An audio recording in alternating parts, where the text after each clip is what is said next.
4 મહિનાની સખત મહેનત કરીને ખેડૂત જ્યારે પાક પકવે છે ત્યારે કમોસમી વરસાદના કારણે આ પાક જ્યારે ખેડૂતને લાભ મળવાનું હોય, ફળ મળવાનું હોય ત્યારે વરસાદ પડે છે અને પરિણામે ખેડૂત હવે ફાંફા મારી રહ્યો છે કે એને ક્યાંક પોષણક્ષમ ભાવ મળી જાય, જેટલી લાગત તેણે લગાવી છે એટલીસ્ટ એ તો આવી જાય, ભલે આવક ન થાય, પરંતુ જે રીતે અડધી ડાંગર તો ખેતરમાં પલળી ગઈ.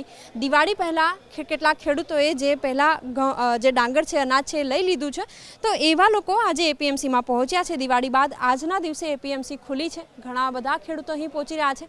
જો કે બધા ખેડૂતો અહીં પહોંચી શક્યા પણ નથી, કારણ કે મોડી રાત્રે જે રીતે વરસાદ પડ્યો એના કારણે એપીએમસીએ કેટલાક ટ્રેક્ટરો જે અહીં પહોંચ્યા હતા એમને તો પ્રવેશવા દીધા, પરંતુ બાકીનાને ના પાડવામાં આવી છે.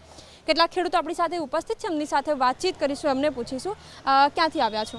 દરોડા. અચ્છા, કેટલી ડાંગર તમે પકવી હતી અને આ એમાંનો કેટલો ભાગ છે? આમાં ડોંગર તો ઘણી પકવી પણ નુકસાન બહુ છે. કેટલું નુકસાન થયું, હવે અપેક્ષા શું? નુકસાન તો બહુ થયું છે, કશું હાથમાં આવ્યું નહીં. અમે ચંડીસરથી આવ્યા, દ્વારકા તાલુકામાંથી, અને એક ટ્રેક્ટર ટ્રોલી ડાંગર લઈને આવ્યા છીએ.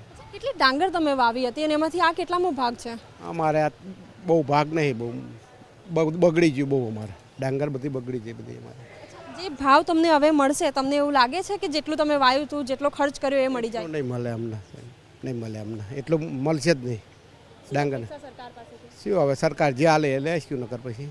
કાલના દિવસ દરમિયાન ઉગાડ નીકળ્યો એટલે અમે એવું વિચાર્યું કે આપણે એક અઠવાડિયાથી બંધ છે માર્કેટ, એના આગલા અઠવાડિયે દિવાળીની રજાઓ હતી એટલે ઉગાડ નીકળ્યો એટલે અમે એવું વિચાર્યું કે ખેડૂતોને હવે કોઈ નુકસાન વધારે ના જાય અને આ કાલથી આપણે ચાલુ કરીએ. પણ ગઈકાલે રાત્રે કુદરતે જે પણ કર્યું, સારો એવો વરસાદ તૂટી પડ્યો અને પછી અમે ફરી એનાઉન્સ કર્યું કે હવે નવા ખેડૂતો આવે નહીં અને જેટલા ખેડૂતો આવ્યા છે એમને તાડપત્રીથી ઢાંકીને મૂકી દેવી, જેથી કાલના દિવસ દરમિયાન આપણે હરાજી કરી દઈએ, જેટલો માલ આવ્યો છે એટલો, એવી રીતનું છે.